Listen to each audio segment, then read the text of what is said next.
Bismillahirrahmanirrahim. Assalamualaikum warahmatullahi wabarakatuh. Alhamdulillahirabbil alamin wassalatu wassalamu ala asyrofil anbiya'i wal mursalin sayyidina wa maulana Muhammadin wa ala alihi wa sahbihi ajma'in, amma ba'du. Selamat pagi anak-anakku sekalian. Bagaimana kabar kalian pada hari ini? Apakah kalian sudah siap untuk mengikuti kegiatan belajar kita di kelas pada hari ini? Baik, apabila kalian sudah siap, lebih baik kita mulai pertemuan kita pada pagi hari ini dengan sama-sama berdoa. Berdoa mulai, berdoa selesai. Baik, Bapak akan mengabsen kalian terlebih dahulu ya. Adinda Asyifa masuk, Muhammad Haikal masuk, Muhammad Nur Adha masuk, Angga Pratama masuk. Baik, berarti semuanya masuk ya. Tidak ada yang alfa dan tidak ada yang isi. Oke, Bapak mau bertanya kepada kalian nih. Kali ini, pertemuan hari ini kita akan belajar materi tentang apa? Ada yang tahu? Adinda coba apa? Ya, betul ya. Jadi kita akan belajar pada hari ini tentang menghindari akhlak tercela. Nah, di sini ada yang sudah membaca semalam atau sebelum-sebelumnya tentang apa itu akhlak tercela. Coba bantu Bapak kasih contoh salah satu akhlak tercela yang sering kita lakukan. Coba apa? Ada marah, apalagi berbohong, ya betul. Ya betul sekali ya. Tapi selain yang disebutkan oleh Adha tadi, masih banyak akhlak-akhlak tercela yang lainnya yang perlu kita hindari. Jadi pada pertemuan kita pada pagi hari ini kita akan membahas tentang menghindari akhlak tercela, yakni marah, ya, yakni marah,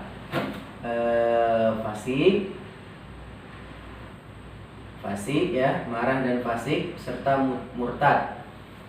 Mengingat waktu kita tidak terlalu banyak, mungkin pada pertemuan hari ini kita akan membahas tentang sifat marah yang harus kita hindari. Baik, ada yang tahu apa itu sifat marah? Coba siapa namanya? Ariansa ya, Ariansa coba apa itu marah? Marah. Coba menurut Ariansa marah itu apa? Ya betul yang dikatakan Ariansa. Jadi pengertian dari marah itu adalah marah atau ghadab adalah luapan perasaan seseorang yang tidak senang karena suatu hal, mungkin karena dihina, dikucilkan, diejek dan lain-lainnya. Ingat ya, marah itu sama dengan bahasa Arabnya ghadab. Ghadab yang artinya luapan emosi seseorang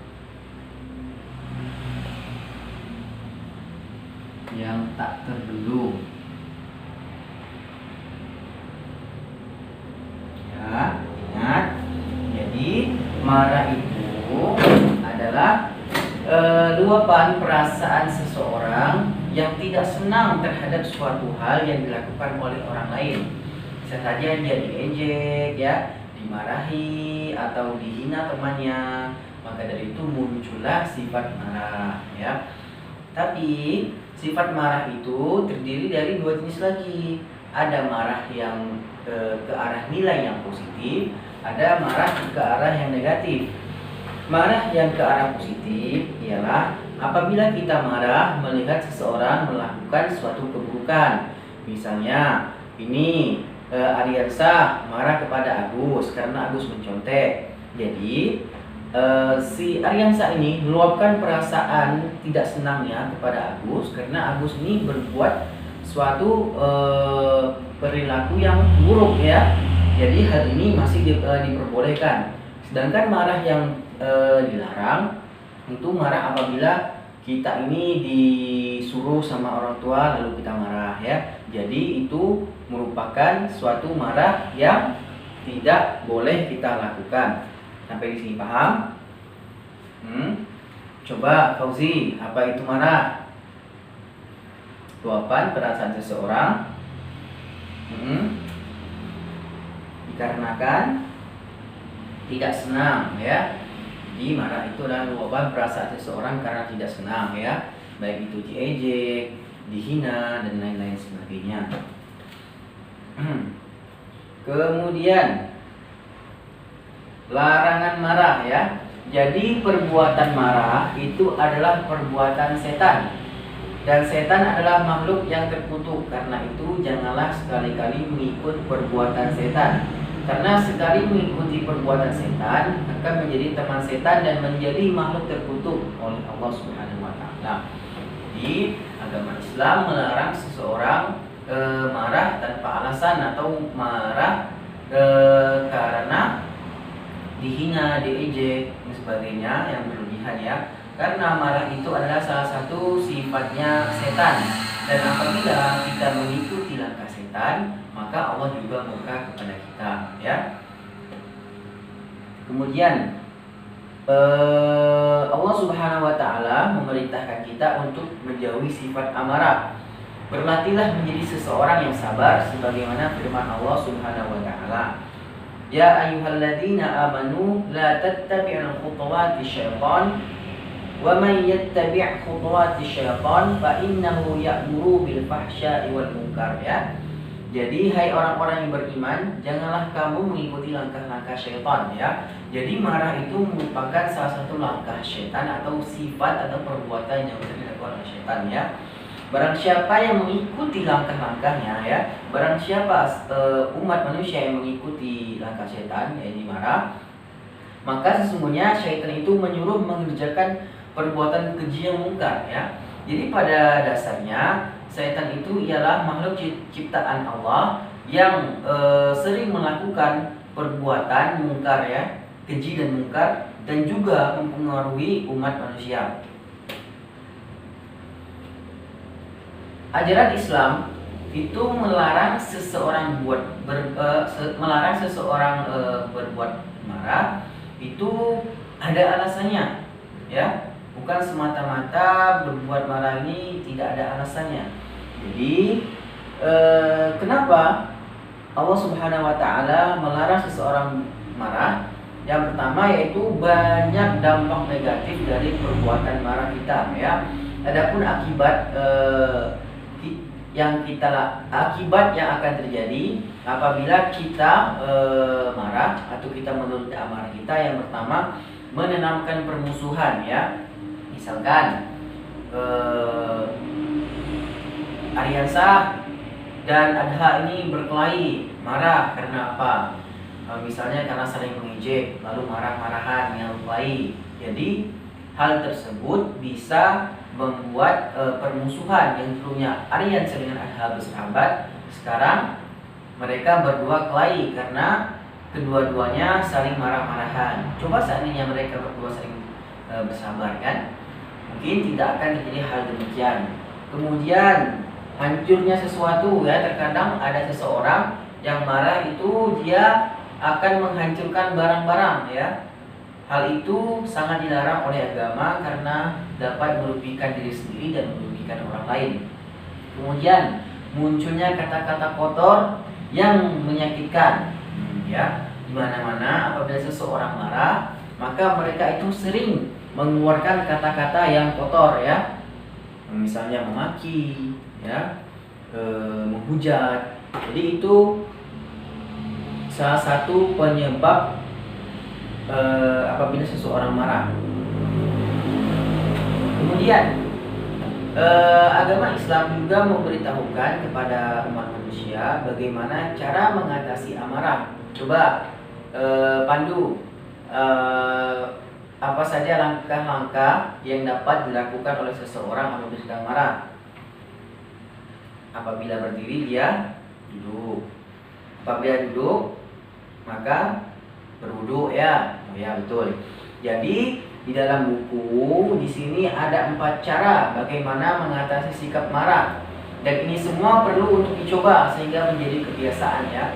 Ada pepatah mengatakan ala bisa karena biasa. Sesuatu yang bisa kita lakukan itu karena kita sudah terbiasa melakukannya. Misalnya kita makan menggunakan tangan kanan. Kenapa kita menggunakan tangan kanan?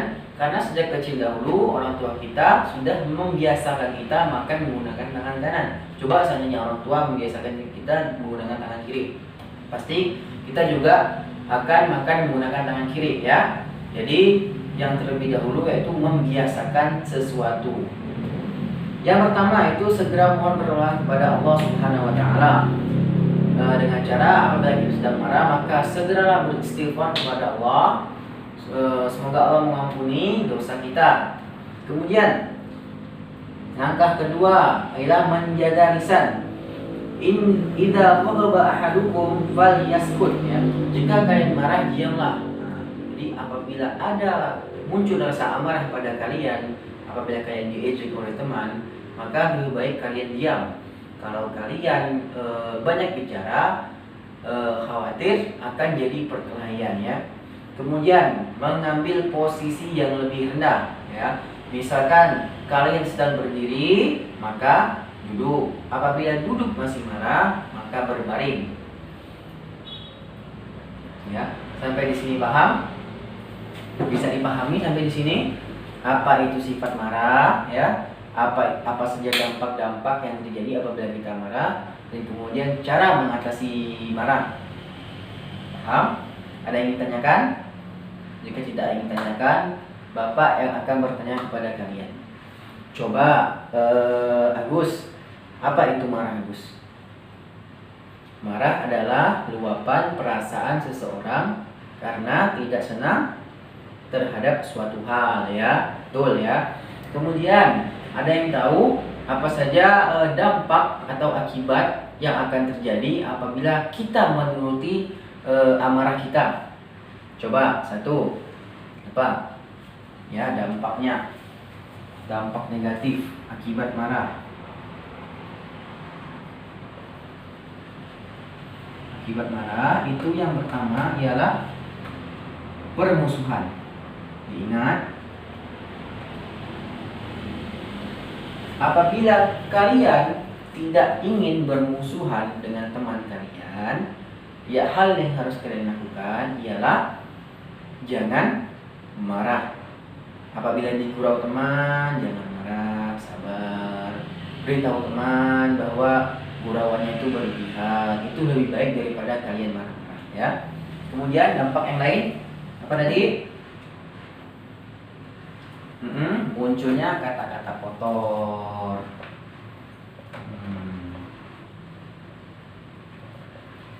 Ya. Masih banyak dampak negatif atau akibat dari perbuatan marah tersebut. Sampai sini paham? Apabila tidak ada yang bertanya, Bapak akan memberikan kalian sebuah soal. Ya, ketika dijawab, Bapak ingin mengukur apakah kalian benar paham terhadap materi yang Bapak sampaikan. Oke, ini ada beberapa soal. Ketua kelas tolong bagikan ya. Kita langsung koreksi ya.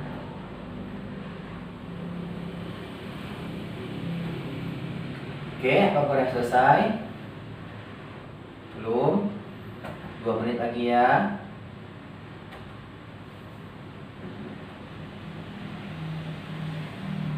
Oke, silakan tukar ke teman sebelahnya. Kita akan bahas soal. Oke, soal yang pertama. Marah merupakan salah satu jenis akhlak. A. Terpuji, B. Tercela, C. Terhormat, D. Tersanjung. Apa? Jawaban yang benar B. Jadi marah itu merupakan akhlak yang tercela. Kemudian Berikut yang merupakan ciri-ciri orang yang sedang marah adalah: A. Wajahnya merah, B. Mulutnya tersenyum, C. Berkata dengan santun, D. Tangannya tenang. Jawabannya adalah wajahnya merah ya. Jadi apabila kalian bergurau kepada teman kalian dan teman yang kalian gurau ini tiba-tiba mukanya memerah, itu merupakan ciri-ciri dia sedang marah. Maka kalian harus mengantisipasi tersebut, berhenti bergurau dan minta maaf kepadanya. Kemudian umat Islam yang suka melakukan perbuatan maksiat atau dosa besar dinamakan A. Fasik, B. Zalim, C. Kafir, D. Ridho. Ya, betul fasik. Silakan kumpulkan, akan Bapak masukkan ke buku penilaian. Oke, sudah semua? Berhubung waktu kita hampir habis, Bapak ingatkan sekali lagi materi yang kita pelajari pada pagi hari ini. Apabila kalian pulang di rumah, nanti kalian baca ulang lagi agar tidak lupa. Mengingat kalian ini sudah kelas 6 dan sebentar lagi akan menghadapi ujian, maka kurangi bermain HP, kurangi bergurau, fokuslah pada pembelajaran sehingga hasil dari ujian nanti maksimal ya. Kalau hasilnya ujiannya maksimal, kalian senang, kalian bangga, kan? Sekolah juga bangga mempunyai siswa yang baiklah. Berhubung waktu kita sudah habis, mari bersama-sama kita tutup pertemuan kita pada pagi hari ini dengan sama-sama membaca doa kifaratul majlis. Subhanakallahumma wa bihamdika asyhadu an la ilaha illa anta astaghfiruka wa atubu ilaik. Assalamualaikum warahmatullahi wabarakatuh.